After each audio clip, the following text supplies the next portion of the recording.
Assalamualaikum warahmatullahi wabarakatuh.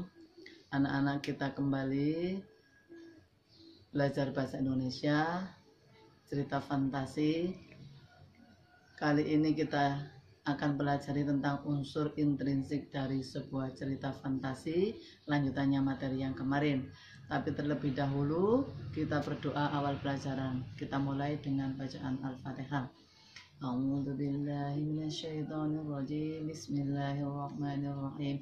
Alhamdulillahirabbil alamin arrahmanir rahim maliki yaumiddin. Iyyaka na'budu wa iyyaka nasta'in. Ihdinas siratal mustaqim. Siratal ladzina an'amta 'alaihim ghairil maghdubi 'alaihim waladdallin. Amin.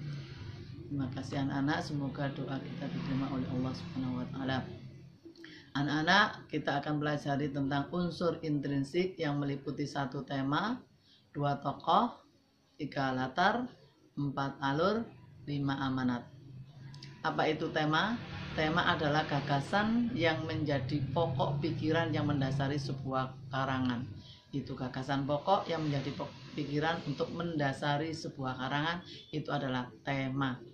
Di dalam tema ada, bawahnya tema ada topik. Contoh, temanya lingkungan, topiknya bisa kebersihan sekolah.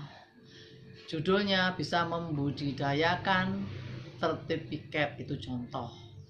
Kemudian ada tokoh. Tokoh merupakan pelaku yang terdapat dalam sebuah cerita fantasi atau cerita lainnya, itu tokoh. Sedangkan penokohan adalah tokoh dan wataknya.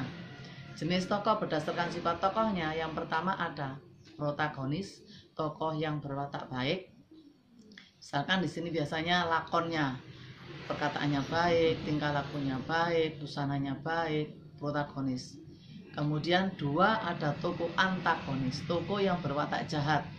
Ini biasanya adalah lawan daripada tokoh protagonis dalam sebuah cerita. Tokoh antagonis ini memiliki watak yang buruk, tingkah lakunya buruk, pakaiannya juga biasanya mendukung, itu adalah antagonis. Kemudian ada tritagonis, tokoh ketiga sebagai penengah dalam sebuah cerita, biasanya pak guru, jaksa, polisi, pokoknya orang yang memilah atau memisahkan pertikaian antara tokoh protagonis dan antagonis, namanya tokoh tritagonis. Berikutnya anak-anak ada latar. Latar di situ apa? Tempat waktu terjadinya peristiwa, itu latar kejadiannya. Ada latar tempat, contohnya di sekolah, di rumah, di jalan, di rumah makan, itu ada di sungai, termasuk latar tempat. Kemudian ada latar waktu, siang hari, malam hari, ketika itu 1 tahun yang lalu, itu adalah merupakan latar waktu. Kemudian latar suasana bisa mencekam, takut, bisa gembira, sedih, terharu, itu namanya latar suasana. Berikutnya anak-anak ada alur. Alur apa? Salinan peristiwa yang ada dalam cerita atau jalannya cerita, itu adalah alur. Alur di situ dibagi menjadi alur maju, dimulai dari awal cerita menuju ke akhir cerita, namanya alur maju. Yang kedua ada alur mundur, dimulai dari akhir cerita menuju tengah cerita, awal cerita, itu namanya alur mundur.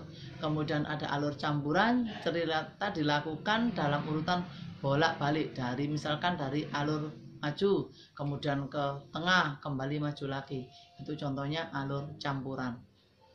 Berikutnya anak-anak ada amanat. Apa amanat?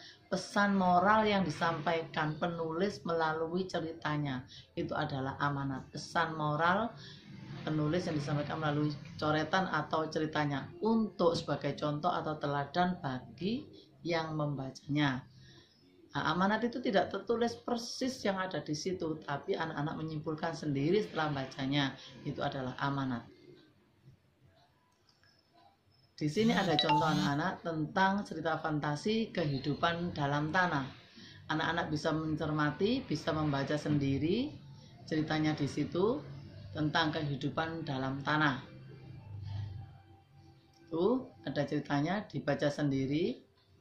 Bisa juga baca cerita yang lain yang ada di buku paket. Ini ada soal yang pertama, sebutkan unsur intrinsik dari teks fantasi tersebut yang tadi. Itu soal yang pertama. Soal yang kedua, sebutkan unsur intrinsik dari teks fantasi yang telah kalian buat sendiri. Sudah bisa dipahami anak-anak? Dan nanti tugasnya dikumpulkan minggu berikutnya atau pertemuan berikutnya. Sekian dulu, diakhiri Bu Maslahah. Wassalamualaikum warahmatullahi wabarakatuh.